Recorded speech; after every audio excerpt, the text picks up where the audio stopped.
Hello, dear viewers, and welcome to Campcast, the official weekly podcast of the Campfire Speaking Group. Do feel free, if you are interested in joining the club, to visit the Campfire page on VK, and you can use promo code Campcast21, that's Campcast21, and you will get a free lesson when you buy your first packet. So my guest today is a lady called Maria, who has a page also on VK all about writing. She does writing preparation courses for CPE, CAE. And so Maria and I talked obviously about writing. We also talked about literature and about fiction versus non-fiction, whether fiction is a synonym of pure fantasy or whether it's based in reality or whether indeed it must be based in reality. We talked about funerals and death and birth and life and philosophy and order and chaos and all sorts of crazy stuff. So I also got to let you guys know that this is going to be the last episode in season 2. A couple of reasons for that. Normally I don't like the seasons to get higher than 11 or 12 episodes, and we're already on, I think, like 14 or 13, I can't remember. So it's just a nice natural way of keeping the seasons ticking along. The second reason is that my hair and general appearance with this lockdown, and you guys are lucky in Russia. You're allowed to go and get your hair cut and go to the shops and do all things that normal people do. We are still very much locked down in the UK. We're not allowed to go to the shop, apart from if you're buying food. You can't get a haircut, as you can obviously see. So I'm afraid this is going to be the last season in the last episode, sorry, in season 2. But don't worry, I'm going to get working on season 3 straight away. For anyone who thinks that this may be an April Fool joke, it is not. Having said that, if you are a teacher who's watching this and you'd like to play an April Fool's prank on your students, then there's a great video, which I'm sure you've seen on YouTube, which is called something like How English Sounds to Non-English Speakers. I don't know if it's exactly that title, but if you type that into YouTube, you'll definitely find this video. And basically it's there's two, I guess they're American actors who are acting out a dialogue, but if you listen to what they say, it sounds like English, but what they're saying is just nonsense words. And it's very, very convincing. It sounds exactly like they're speaking English, but you won't understand a word of it because they're not speaking a real language. So what I did one year was I put that video on an interactive whiteboard from YouTube, and then I designed a listening comprehension exercise around it and freaked my students out thinking, and it was like quite a high group as well. It was like upper intermediate or advanced. So they were quite freaked out that they didn't even understand one word. Yeah, don't do it for too long. Don't do it for too long though, because yeah, I think the students may be traumatized. So without further ado, I hope you enjoy the season finale, and I hope you enjoy that little April Fool's prank that I told you about, and I'll see you for season 3. Bye-bye now.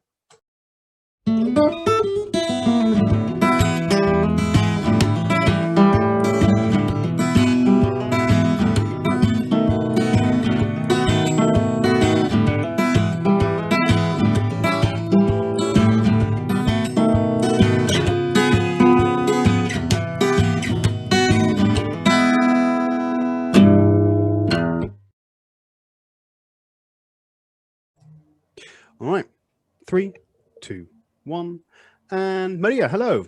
Hello, Mike. How's life with you? How's everything going?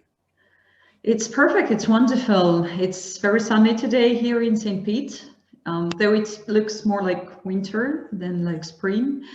Very snowy. Yeah, well, we've got big news in the UK. Spring is here. We are obsessed with spring. I don't know why.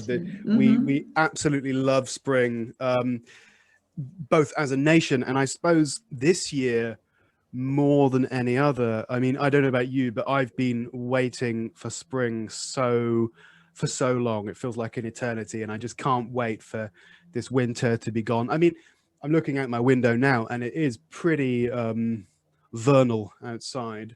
We've got the daffodils. What's the temperature? The temperature, good question. Let me have a look. It's actually, it went down pretty cold this morning. So it's only plus 3 degrees at the moment. So it was like -1 yesterday. So is that a high pressure system? I don't know, whatever.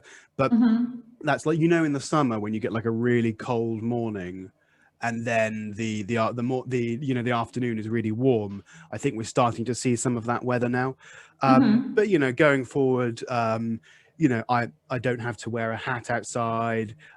Or I've, as the Russians say, I've opened the season. I've opened the motorbike season, so I can. I've been going out. I serviced my bike the other day, and I've been going on some motorbike rides. So that's always a good sign. Always a good sign. But you have a dog, right? So then you walk a dog every morning, and so you can see the changes, like the afternoon and the morning, right? That's true. Yeah, Fred. Fredrik Konfetka. That's a good point. I think people who walk dogs, I suppose, are very in touch with nature, because you're forced to go outside not only every morning, but every evening as well, and every lunchtime. Exactly. And you see the nuances, right? So then you can smell the changes, like the mornings and the evenings, so then they smell differently, right? Oh yeah, for sure. Well, I've never had a dog, so that's just, I'm assuming it feels like that. Yeah, for sure. And that was certainly true. But I think in Russia, I definitely got the feeling that spring was something that you smelt more than you saw. Like, because you smell it before you see it in Russia. It's really weird. I'd say it's the opposite here. I mean, you always see the thing with the Russian spring is like, this whole like zapachla vесной kind of, moment when you can smell spring. The equivalent, the cultural equivalent for us, I think, would be daffodils. The first moment when you see a daffodil, otherwise known as the Narcissus plant, named after the Greek mythological character of the same name. That's the equivalent for us. When we see daffodils, we're like, oh, okay, spring is here. Spring has arrived. That's a long way. I mean, for us, between we smell and we see the daffodils, so it's like up to 2 months. Well, depending on what part of the country. Well, Sorry, what part of the world you're in. Do you know what the speed of spring is? No idea. So spring has a speed. It's about 4 miles an hour. Oh, really? Well, let's convert that into kilometers an hour. Hang on. 4 mph in kilometers. Well, that would be about 6, right? Yeah, 6.4. So yeah, 6.5-ish. So how did you come up with that? Spring moves at the speed of 6.5 kilometers an hour. What that means is, obviously, we in the south of England, we get spring earlier in the year, and in Scotland they get it. So in Scotland at the moment, I expect they don't have their daffodils, and that the speed at which spring moves from south to north moves at a predictable speed because of the tilt of the axis of the earth and all of that stuff. So and it moves at about 4 miles an hour. So you could theoretically walk with spring, because you walk at about 4 miles an hour, right? So you could walk on the frontier of spring as it covers the entire country. Pretty cool. It is. But not as cool as learning English. So let's speak a little bit about that. So Maria, if you tell me just a little bit about, I suppose, your background, where are you from, what are you all about, and tell me all about this exciting new venture that you've got going on VK. Well, I'm a teacher of English, and I used to teach on the general English. And well, I've been teaching English with various degree of intensity for about 10 years, maybe even more, maybe 12 years. But well, originally I'm from Siberia. I'm from Barnaul, and I remember I used to I texted you once and told you that I've been to Tumen once. So I relocated to St. Pete about 6.5 years ago. At that point, I used to work in a bank, so it had nothing to do with teaching English precisely. So it was Which bank? It was Russian Standard Bank. Very nice. Is that the same bank that makes the vodka as well, or is that different? Exactly. Very nice. Yeah, Very yeah. nice. Well, it's not the bank that makes vodka, yeah, but yeah. So then it's just an affiliate, yeah. Well, but yeah, and I relocated to St. Pete, and yeah, then. I was just made redundant from the band because of those just troubles that they had with the bank system in 2015. Lots of banks were closed. And then I was thinking like, well, why don't I stick back to English? So I started teaching again, and well, and I've been teaching for the same school for years now in St. Petersburg. And at some point, I thought that why don't I choose something to, like something narrower than general English, because, well, general is too general, and sometimes you feel that you can't be equally good at everything. And I feel that pressure as a teacher, and I think a lot of students feel that pressure as students, that they feel that some of the skills are better, some of the skills are worse. And I was thinking, well, maybe if you narrow down somehow, and you start boosting confidence in one thing, and you know that you're doing that really well, so then that can boost your confidence in general. So yeah, now I just opted for writing. So, and I thought that why don't I boost my own writing skills first, and then help others boost their writing skills. And yeah, this is basically what I'm doing now. So specializing in writing. Very wise, very wise. And if people want to find out all about it, where can they go and see it? It's on BK. Well, frankly, I don't even remember the link, what it's called. I think I'll put a link in the description when we publish the podcast. Mary Pro Writing. So yeah. So what sort of you said that you're working on your own writing, which I'm right behind you there. I just sometimes write articles. Obviously, I write articles which I publish, like Technical Tuesday, for example. Yeah. That's a tough read, by the way. Yeah.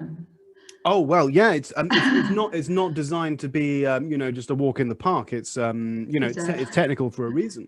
And I don't hold back. I love it. Well, thank you very much for saying so. But if no one, as it happens, some people do enjoy them, some people like them, some people share them, which is great. Even some teachers make their own listening exercises out of them, like Susanna, who I've had in the podcast before. Like she made her own, which is great. And anyone who wants to do that, I'm more than happy. But even if no one read those articles, I just like writing them just for the creative joy of writing them. And I'll do the same reason that I write poems is not for anyone's consumption. I'm not particularly good at it. It's just I just enjoy it. I just poetry, especially because the whole idea of prose is to tell a story, and language, if anything, gets in the way. Language is just the instrument by which you communicate. Is a second order importance instrument by which you communicate a first order importance idea. But with poetry, language is the spectacle itself. Do you know what I mean? And that's why I've always said, when you're translating poetry, when you're writing poetry, the form and the meter and the design of the stanzas is the most important thing. The sense, if anything, is secondary. And I like writing in English and in Russian just for the joy of the craft and for the joy of doing it. So what sort of stuff do you do to practice your writing? Well, it all started surprisingly with the CPE preparation, with exam preparation. And I took up Irina Lutsenko's course last year. So it was just exactly 1 year ago in the end of March, the beginning of April. And,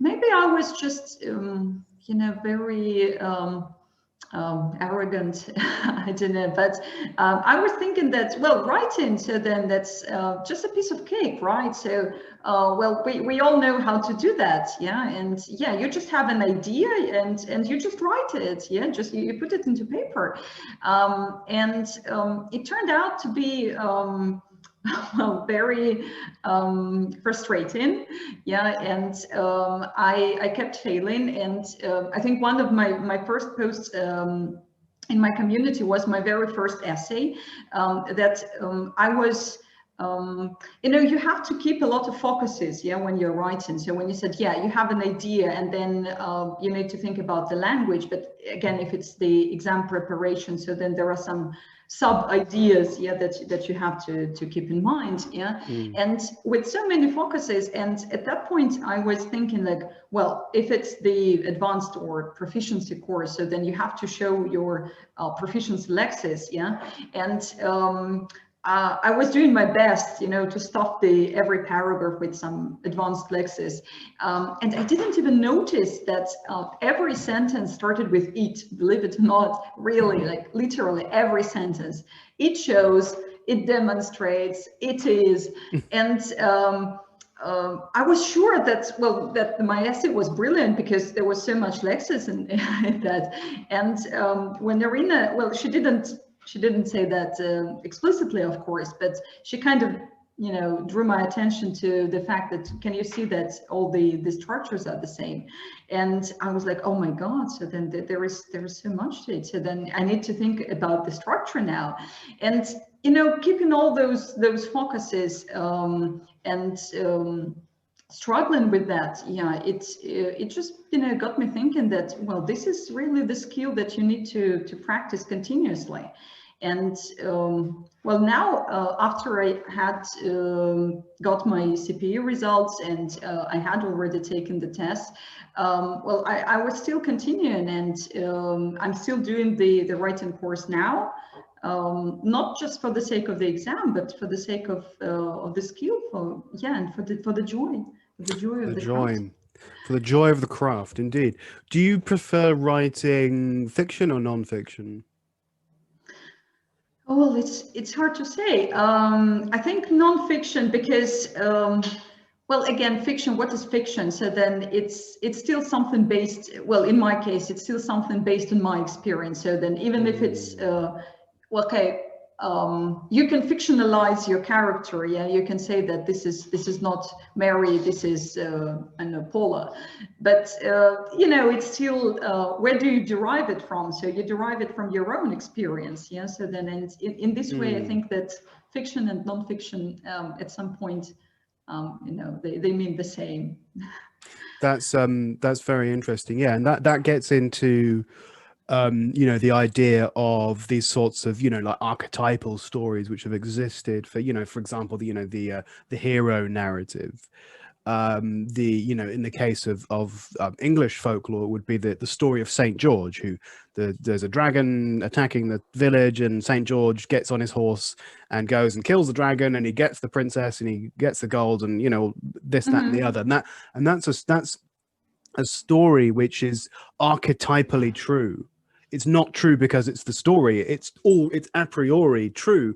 And then we just keep retelling and retelling this narrative over and over again. And if you look at any sort of classic hero narrative in literature, in culture, it is essentially, you know, whether it's Beowulf, whether it's a Superman, you know, whatever it is, it's essentially a retelling of the archetypal St. George myth.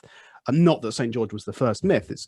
It's interesting because to your point about you know, is like fiction is creative as opposed to non-creative. Okay, yeah, but that doesn't necessarily mean that it's not based in reality, because if fiction had no connection to reality, then it wouldn't resonate with us, right? Right. So sometimes when you read a narrative, when you read a story, you have a collection of events and characters, which in some cases is more true than the truth. Do you know what I mean? But it's really hard to explain. But for example, take A Tale of Two Cities by Charles Dickens. That's the famous novel that starts with the really famous paragraph. It was the best of times, it was the worst of times. Blah. I can't remember the whole I paragraph. never read it, unfortunately. You should, especially the introduction to chapter 2 when he talks about entering an unknown city. Really, really well written. But the point being that that's a book about the French Revolution, right? And hence the Tale of Two Cities, and it's about essentially like a love triangle which happens in the background of the French Revolution, and it's a simultaneously it's a commentary on 18th century English society. I'm talking about this like I have any idea what I'm no expert at all. I just like the book. Now, the French Revolution, that's a complicated topic. The birth of European liberalism, that égalité, fraternité, and liberté, or whatever the three words are. When the French people said, "Hey, that's a good idea. Let's write that down." That there is no way that you could tell the entire story of the French Revolution with all of its complexities, all of the different characters, all of the the different events and the subtleties. But what you can do is create a composite character which represents metaphorically French society at that time, or which represents English conservatism in the 18th century, and you can have them sort of metaphorically fight it out and have a metaphorical love triangle, and that story is then a purified, rarefied retelling of the French Revolution in such a way that it's more true than the truth. It's easier to understand and more digestible, and that's how myths start. Like you get it all the time with like hunter-gatherer or fishing tribes. You get this all the time. And what you tend to find, if you investigate something like a tribal African mythology, and let's say that this is a tribe that does a lot of fishing, right? Very rarely do you find that they've just got a set of rules. This is how you fish. This is how you make a net. This is the best fish to catch. This is the best place. No, what you'll often find is that in their folklore and in their fairy tales, there is, the tale of the hero fisherman, the ideal fisherman. Again, it's the St. George myth. And all of this cultural wisdom and every generation understanding how to make this fishing net better, how to build a boat correctly, all of that is just amalgamated into one character, the hero fisherman. And then quintessential exactly. And then using that myth, then wisdom is passed on down the generations. There's a reason that these stories are still with us. They're ancient wisdom, and we've got to take them very seriously, wouldn't you say? Probably. Well, I think that what you're saying is that by exaggerating the truth, you kind of get to show what the truth really is, because if you if you tell the real truth, which is not that powerful and not that impactful, so then maybe sometimes the purpose and the idea of these fictional stories is to exaggerate, but not for the sake of lying, but for the sake of getting it to people's hearts and minds, that it becomes more impactful. Yeah, that's right. And that's what we're saying when we say that fiction is not the same as pure fantasy. Fiction is rooted in reality. How could it not be? It must be. If it's not rooted in reality, then what is it? It doesn't mean anything. Yeah, very nice. Are you like an avid reader? And also an interesting technical point, do you think that good writing comes from good reading, or is it more complicated than that? I think part of it is true, because at least with teaching, I remember an example that one teacher gave, and he said that all teaching is just stealing. That you steal from each other, you steal from other teachers, and as writers, I mean, writer not profound and well-known writer, but we are all writers, right? Because we do that on a regular basis. So as writers, we steal phrases, we steal structures, we steal metaphors, and similes from other writers.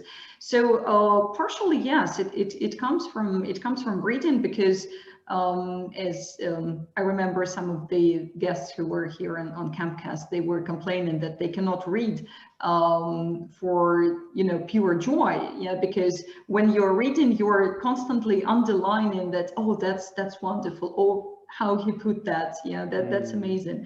That's what I do, and it's hard for me to read in English because of that, because I'm underlining and I'm just jotting down the phrases and the words. I know exactly how you feel.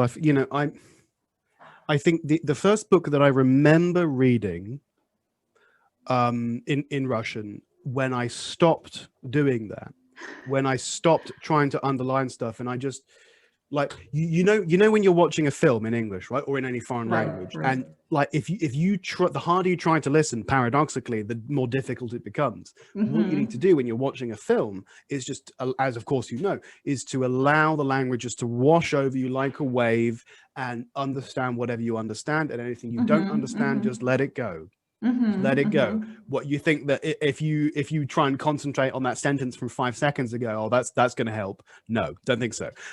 The same thing, I would argue, is true about enjoying a book.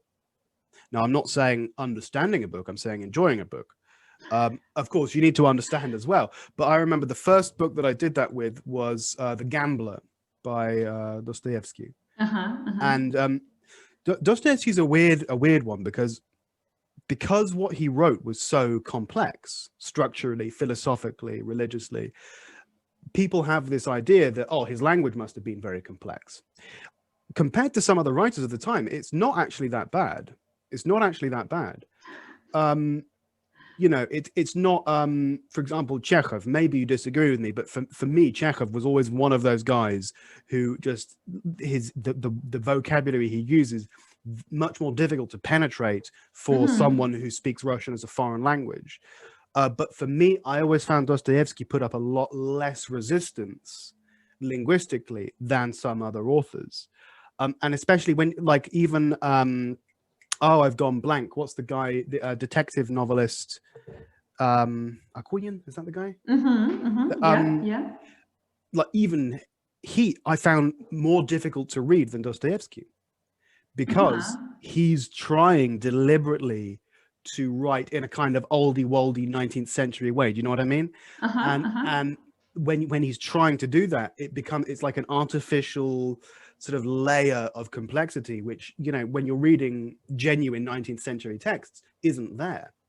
And that's the first thing. The second thing is that 9 times out of 10, if you are reading a 19th century book and you come up against a word which you don't know, 9 times out of 10, it is simply an old-fashioned word for describing a simple thing. If I read this, the sentence, the gentlemen were walking around the park, wearing this, I don't even need to stop reading. I can just say, okay, that must be some sort of 19th century clothing. Move on. That died out. Exactly. Unfortunately, maybe we should bring it back. Maybe we should bring back 19th century fashion. What do we think? No, I don't think so. I don't think we need it. Yeah. Maybe for gentlemen. Well, I mean, those kind of, it's not the same as tuxedo, right? But it's still there. I mean, people who are on stage, and the pianists. What would we call it in English?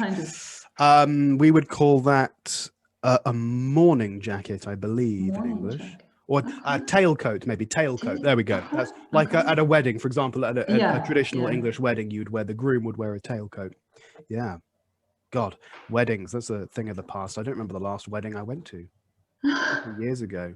Are you allowed to have weddings now in Russia? I mean, because of Corona. Yeah. A student of mine, she got married 2 weeks. Well, actually, they were both students of mine. So then they got married 2 weeks ago, and she was complaining that they had sent the invitations to some of the relatives. So that they having the ceremony in St. Petersburg, but most of the relatives are in Perm. So, and they sent the invitations, hoping that nobody would come because, well, the corona and everything. But again, to their astonishment, so then all the relatives confirmed their intention, to come to the wedding, and they, they were kind of in two minds because, well, on the one hand they were happy, on the other hand, extra expenses and everything. I was thinking about that, and I said, yeah, just people are thirsty for this kind of event, yeah, because this is the something glorifying life, yeah. And now when you attend funerals more often than weddings, yeah, and I've attended one this week, also my student, and yeah, I feel Funeral or that wedding? a funeral, sadly. I'm sorry to hear that. Yeah, but I mean, yeah, we just need that because this is, yeah, for the sake of glorifying life. Yeah, and I think that's why a lot of people who would have said no, maybe to this invitation before, so then after this year, they just said yes, and they bought tickets and they came, and so. Yeah, that required, and the expenses and time and everything, but they were ready to do that, maybe not even for the sake of the groom and the bride, but for their own sake, yeah, just to remind themselves of what life really is. And, yeah. You and getting back to what we were saying earlier about, like I like your phrase, like a celebration of life and like a rite of passage, as the Christians call it. And I think there's, and that again, that's a cultural universal. There are very few cultures that we know of where birth, naming of children, marriage, and death are not treated as sacred rites of passage. I mean, there's and it's very self-explanatory as to why that is. I did a speaking club lesson recently on death and funerals. Some might say kind of a morbid, kind of a pessimistic topic, but I don't know. I don't think that's a valid argument. Just because something's morbid and related to death does not mean at all that you shouldn't discuss it. Quite the opposite, I would say. Exactly. You should definitely discuss it. And moreover, I don't think that it's necessarily sad because, not 100%, yeah, because what all the funerals end with, yeah. So then they end with people exchanging their telephone numbers, people giving promises to visit one another, striking conversations with the strangers that end up having a relationship. And well, what is it if it's not the celebration of life? Yeah, so then that's the person who passes away, and but it is sad. It is traumatic for all of us. But at the same time, this event brings together people again who would have never known each other probably. Yeah, and this is life. Yeah. Yeah, and absolutely. This is the beauty of it. Yeah, I think being able to help each other through that kind of event is super important. Super important. I try to do it by my sort of usual way of joking around. I try to make inappropriate jokes at funerals.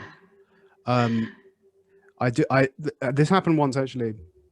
This is a disturbing thing someone said to me once. I've never talked about this on the podcast.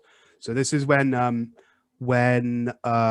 my old man, my father, passed away in 2017, and I was still working in Russia at that time. I was in Tyumen, and he died in February, and then when the funeral was due to be held, it was going to be our school holiday. So we have like a 30 academic hours in a term. So it's like 2 months, and then a standard, English school timetable, and then 1 week when we have a holiday. And by pure chance, by coincidence, the funeral was going to be held in that holiday. And I was in the staff room. I was like joking around, saying, "Hey, what good timing. Well, how lucky we are that he died in time for the holidays." Now I had a colleague. I'm not going to name her because you'll see why now, because of what she said to me. So she looked at me and said, "Mike, I've been thinking recently. You English people just don't, or you Westerners, I don't think you have the same like connection to family that we do in Russia. I don't think that it's quite the same, family values that we have. Our Russian soul, our Russian mentality. Because I would never make a joke like that about my own mother. I've never forgotten that. That is one of the most hurtful things anyone has ever said to me in my life. Making such a crass general statement about someone when you can imagine what I was going through. My dad had just died, and just okay, maybe you don't agree with me that humor is an appropriate coping mechanism in a time like that. Maybe you don't think that you should joke about that. I personally say none of your fucking business.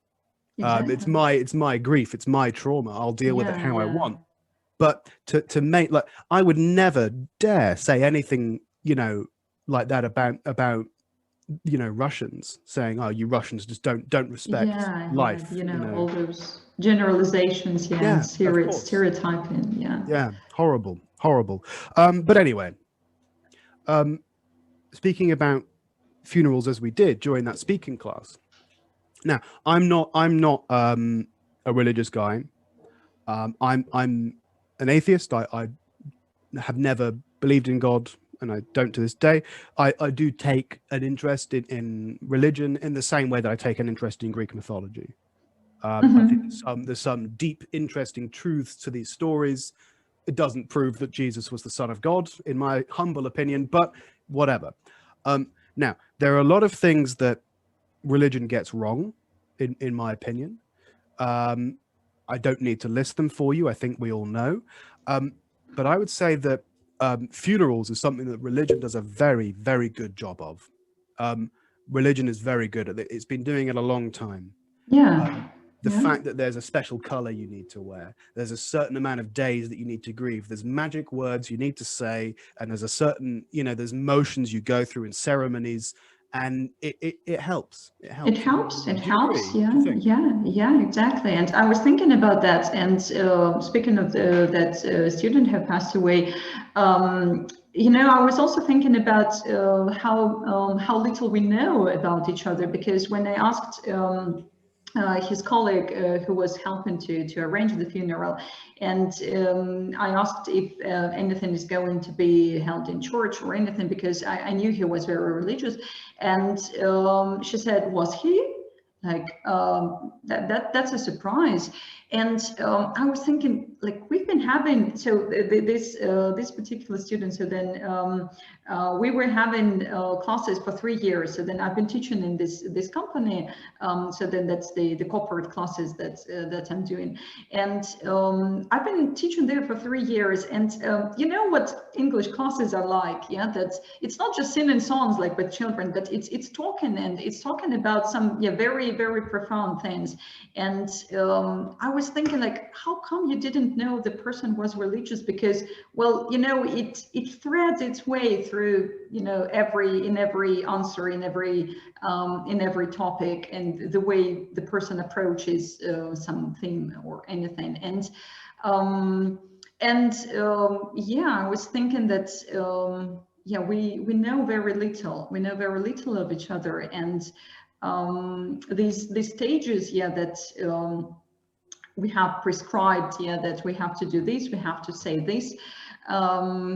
that helps, first of all, to process this grief, and then to know more, though it's too late. But again, it's never too late. This is the paradox, life and death, and late and never late. And this night and day, yin yang indeed thing. indeed Yeah. It's well, the yin yang is an interesting symbol, because you could look at it as night and day, you could look at it as evil and good. I think a good way of looking at the yin yang symbol is order and chaos. So you have the light order, and you have the dark chaos. But the perfect balance between order and chaos is accepting the little bit of chaos which is in the order, and vice versa, accepting that there is some element of order in the chaos, and having that balance between the two. So what do I mean by order and chaos? What's order? Order is order is sitting at home with the fire and the dog at your feet, which is how I spend most of my evenings. It's everything working as you're used to, as it's supposed to. Now, when things work as they're supposed to for a long enough time, all of my four walls are standing, there's a roof above my head, my car is working, my phone is charged, all of these things, everything works as you expect it to. Your brain stops paying attention to them. It's like how, for example, how you can see your nose, right? You can see your nose all the time. There's no place you can look where you can't see your nose, but at the same time you don't see it because your brain, quote unquote, forgets that it's there. Your brain blocks it out because it's always there. The same thing is true about order. Now that's why when that sort of illusion of order is broken, and you metaphorically plunge into the depths of the underworld, that's why it feels so shocking and so heart-wrenching when something that happens, which let's be honest, isn't like earth-shatteringly bad. For example, you get a flat tire in your car. I don't. Now you get a flat tire in your car. I can imagine. It's not the end of the world. Do you drive? No. Okay, bad example then. But take my point though. You get a flat tire in your car. Let's be honest, it's not the end of the world, but it feels like it is. You're like, oh my God, how am I going to get to work? Oh my God, how am I going to pick the kids up from school? And the reason that it is because suddenly you've seen your nose. Yeah. Suddenly you've realized that all of this order that's built up around us isn't there and doesn't exist. It's an illusion. Let alone when a real tragedy happens, which it will. And if you don't think it will, you haven't been paying attention. Everyone you love is going to die, probably slowly. Everything you own will be lost, will turn into dust. When that eventually happens, you need to be ready. You need to make sure, because you're going to take a journey to the underworld. Believe me, it's going to happen. And at the same time, again, the paradox, you need to be ready and you're never ready and you can't possibly be ready. That's again, so then this is order and chaos, because whenever you think you're ready, you're not, and you cannot possibly be. And so that's what it is. Well, I think one way of maybe not making yourself ready, but one way of ensuring that you battle those demons in the underworld and you arise victorious, metaphorically having saved your father from the belly of the whale, as Jordan Peterson would put it. Once you've done that, I think a good way of ensuring that you don't survive that journey is to pretend like there is no such thing as death. And so my colleague who made this hurtful comment to me, she was talking about her own mother, saying, I don't even want to think about, I couldn't even think about if my mother died. Oh my God, no, don't even, like that. That's a super, super immature way of looking at death. this woman was she's in her late 40s, so I don't know how old her mum is, but I'm assuming she's near the end of her life. You can't take that attitude. You can't pretend like no one's going to die. You can't pretend like this order is going to exist forever, because no, it's not. You're going to take a journey to the underworld real soon. So yeah, do you think that talking about death and traumatic experiences is an appropriate topic of discussion for the classroom, or is it too traumatic? We're getting onto parsnips territory now. I like the way you put that, it's a very immature way of looking at it if you say that, yeah, it doesn't exist. So I think that it is appropriate to talk about that, though well, of course you have to be very sensitive to how far you can go. Yeah. And this is the joy and the problem of the English teacher, that sometimes you know too much about your students, that you're too close, and well, possibly, yeah, it wouldn't be appropriate if you know that someone's parent, yeah, or close relative just passed away, a week ago. So maybe it's too soon, yeah, and so maybe I would even ask the person, so then if they would like to have this conversation, or they would avoid it, because again, you never know, so then whether it will hurt or will help. Yeah, but in general, yeah, I think we have to talk about that. Moreover, I think that it's basically the only thing we have to talk about, because this notion of presentism that all we hear on the news, all we see on the news, which they portray to be important, in 99% of cases, it is not. What's presentism? What does that mean? Well, I mean, making present, attaching this importance to what is present. Like if it's present, so it is important. It's not always true, and in most cases, it's not true. And because these issues, so then this chaos and order, this life and death thing, so then this is what we have to talk about. Basically, most of the time. But what we think is important is not always. It does not always matter.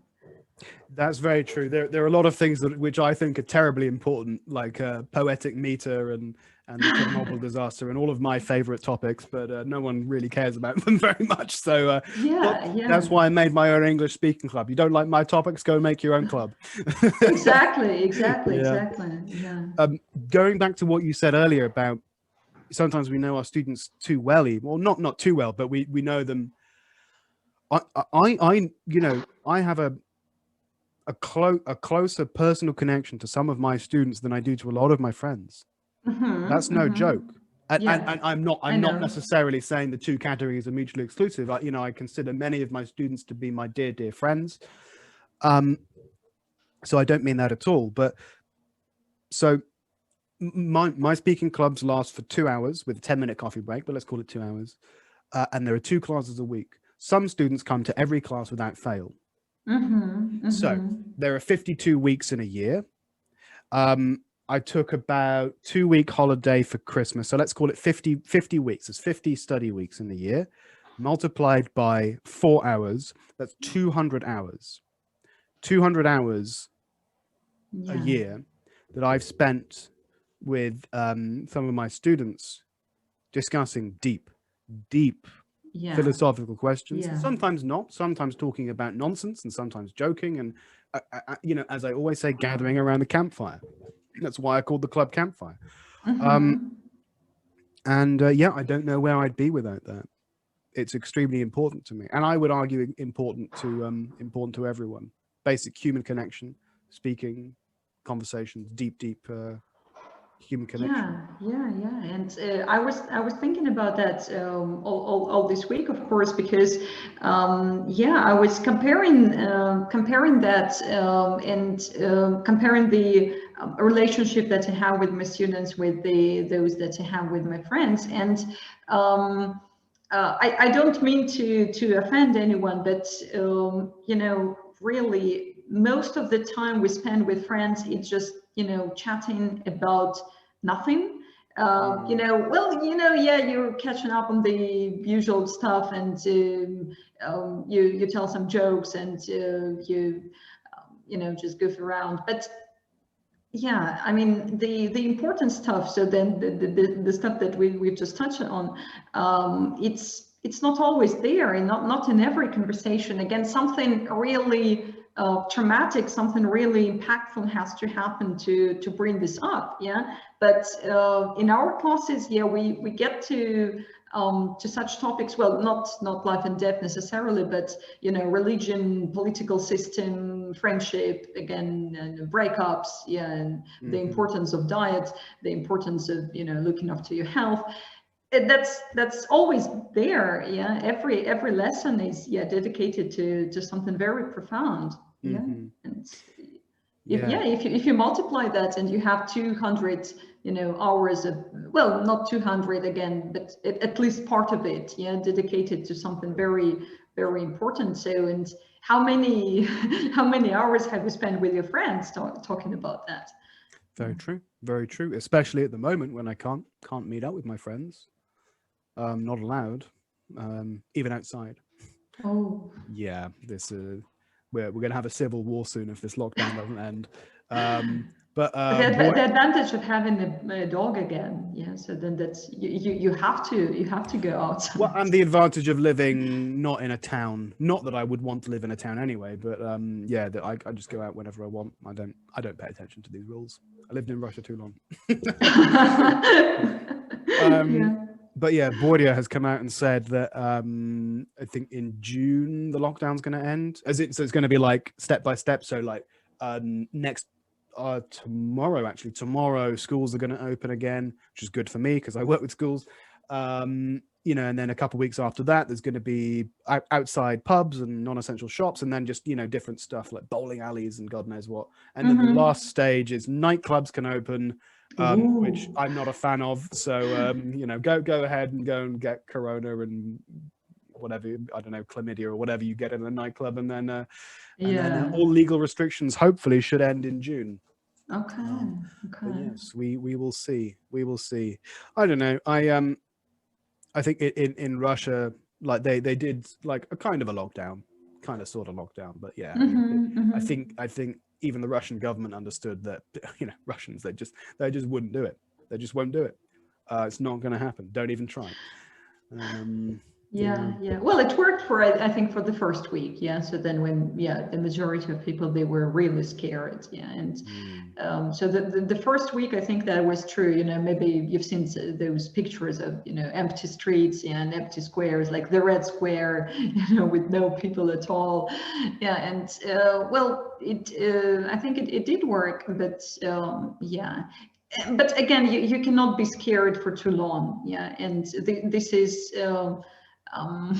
opposed to, you know, human nature. So then you have to be happy, you have to be optimistic, and so then this order wins over chaos eventually.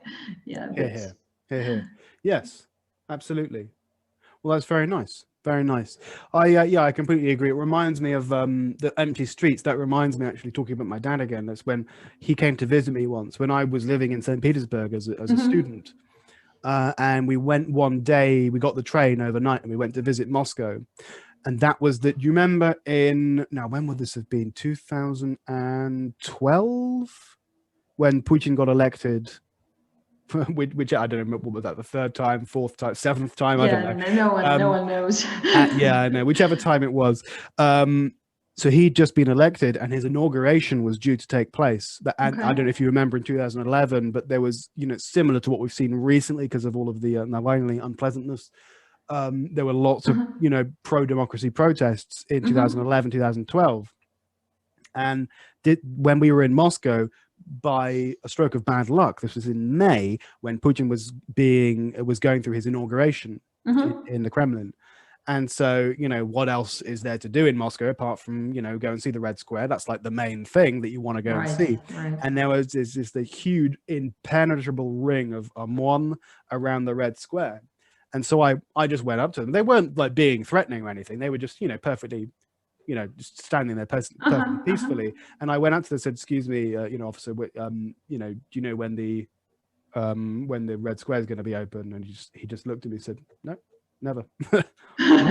He said, "The city's closed." Like you can't imagine, the London guards with the big hats saying anything like that. "Sorry, the city's closed. Go away." But there we go. That's how Moscow goes. Yeah. Oh dear me. I prefer Petersburg myself. I don't know about you. I'm more of a Petersburg guy than a Moscow guy. I'm guessing you are as well because you live there, right? Well, yeah, but I do love Moscow. I do love it, and it has. Well, I've never spent maybe too long. Well, I think the maximum was 1 month that I spent in Moscow, and I think that was, by the way, 2011. Yeah, and it was June 2011 when I was trying to work on my thesis. So I never finished that the dissertation that I was trying to do.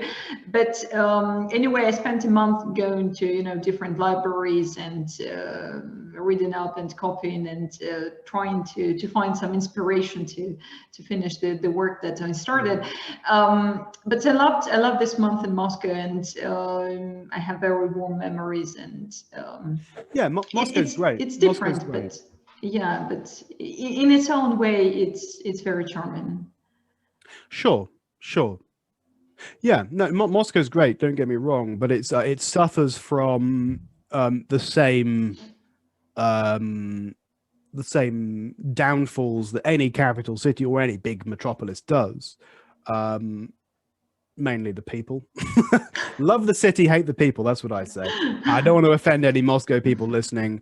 But yeah, it's not any one individual person. Of course, I'm joking, but it's the as soon as people get in a big enough group.